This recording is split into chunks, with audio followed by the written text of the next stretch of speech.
Assalamualaikum warahmatullahi wabarakatuh.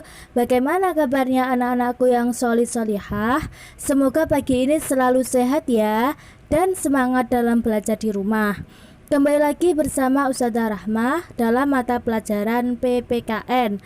Sebelum memulai pembelajaran hari ini, marilah kita mengucapkan basmalah. Bismillahirrahmanirrahim. Hari ini kita akan belajar tentang tema 1, subtema 3, bersyukur atas keragaman. Bersyukur atas keragaman dengan cara mensyukuri berbagai keragaman di sekitar kita. Hal itu sesuai dengan Al-Quran surat Al-Hujarat ayat 13, yang artinya sesungguhnya aku telah menciptakan kalian dari jenis laki-laki dan perempuan, dan kujadikan kalian berbangsa-bangsa dan bersuku-suku bangsa agar kalian saling mengenal. Itulah firman Allah. Di pertemuan sebelumnya, kita sudah belajar mengenal keragaman, kerjasama dalam keragaman, baik di kelas maupun di lingkungan rumah. Sekarang kita akan belajar tentang kerjasama dalam diskusi dengan keberagaman. Bacalah cerita di bawah ini. Lani duduk termenung di meja ruang tengah rumahnya. Di hadapannya terbentang sebuah karton besar, masih kosong. Pak Burhan memberi tugas kepada anak-anak untuk membuat mozaik kreasi sendiri. Tugas tersebut harus dilakukan secara berpasangan. Lani berpasangan dengan Edo. Sejak kemarin, Lani sudah mencari ide untuk tugas tersebut, tetapi ia belum menemukan yang sesuai. Tunggu Edo saja, pikir Lani. Tugas bersama akan lebih baik hasilnya jika dikerjakan bersama. Beberapa saat kemudian Edo datang. Benar saja dugaan Lani. Edo sudah mempunyai ide untuk mozaik mereka. Usul Edo adalah membuat mozaik rumah adat. Edo berasal dari Maluku. Ia sudah punya contoh gambar rumah adat Maluku. Baileo namanya. Menarik. Lani pun memberi usul untuk membuat juga mozaik rumah adat dari daerah lain. Rumah Gadang dari Padang, rumah Kabaya dari Betawi, rumah Aceh, rumah Joglo dari Jawa, dan rumah Limas dari Sumatera Selatan. Rumah adat daerah-daerah di Indonesia memang beragam dan unik.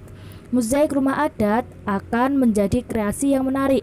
Selain itu, ketika nanti teman-teman mencoba merangkai mozaik, mereka akan belajar juga tentang keragaman rumah adat Indonesia.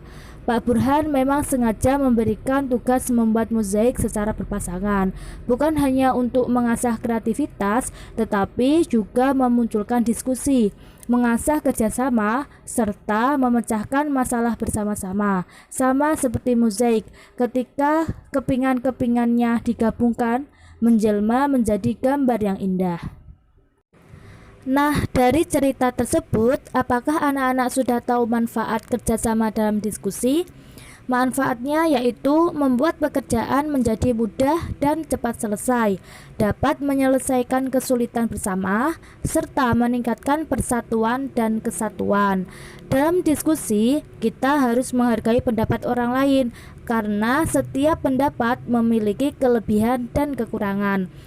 Adapun manfaat dari menghormati pendapat adalah terciptanya kerukunan dan kebersamaan, menambah pengetahuan, permasalahan lebih mudah diselesaikan, kita akan dihormati orang lain, dan menghasilkan kesimpulan yang adil. Selain itu, keragaman bangsa Indonesia juga dapat tercermin dari permainan tradisional. Permainan tradisional ada yang dimainkan perorangan dan ada juga yang berkelompok. Contoh permainan yang dimainkan perorangan adalah engklek. Engklek adalah permainan lompat pada bidang datar yang digambar di atas tanah dengan menggunakan ganjuk yang dilempar ke kotak tertentu pada kotak-kotak yang terdapat pada pola. Permainan tradisional berkelompok diantaranya seperti bentengan. Permainan berkelompok ini, setiap anggota kelompok harus bekerja sama agar dapat memenangkan permainan. Manfaat melakukan permainan tradisional ini yaitu melestarikan budaya bangsa Indonesia dan berolahraga sambil bermain. Berolahraga menyehatkan tubuh dan bermain membuat hati gembira. Demikian anak-anak pembelajaran kita hari ini. Mudah-mudahan apa yang Ustazah sampaikan bermanfaat bagi kita. Kita harus bersyukur karena hidup di Indonesia, negara yang besar, banyak keragaman, dan permainan tradisional. Marilah kita akhiri dengan mengucapkan hamdalah. Alhamdulillahi Rabbil Alamin. Jangan lupa tetap rajin belajar ya, dan semangat belajar di rumah. Assalamualaikum warahmatullahi wabarakatuh.